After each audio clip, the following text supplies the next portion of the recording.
AK Parti ile ilgili bu dava sürecinin son ifadesi için bugün savcılıktayım. Bugünkü yaklaşık olarak 81 ilden gelen suç duyuruları ve aynı zamanda AK Parti Genel Merkezi'nin aynı şekilde kademin yaptığı suç duyurularına karşı ifademi vereceğim. 230 sayfa civarında toplam ekleriyle birlikte bir dosya takdim edeceğim ve sözlü açıklamalarım olacak. Bakalım bundan sonraki süreç nasıl işleyecek? Takipsizlik kararı verilebilir. İddianame hazırlanabilir. İddianame kabul edilmeyebilir. İddianame kabul edilip yargılama sürecine geçilebilir.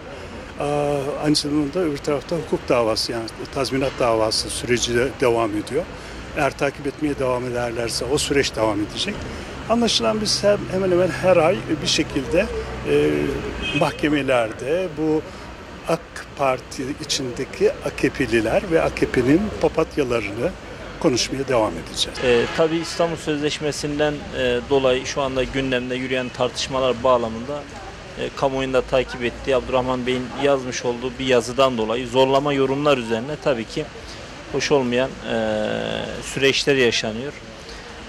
Özellikle ömrünü insan hakları ihlalleri noktasında özellikle inanç noktasında kardeşlerimizin şimdiye kadar karşılaşmış oldukları sorunlara mücadeleyle geçen bir insanın, bugün 70 küsür yaşını aşmış bir insanın mahkemelerde tekrar ifade vermek zorunda kalması, savcı ifade vermek zorunda kalması hakikaten düşündürücü.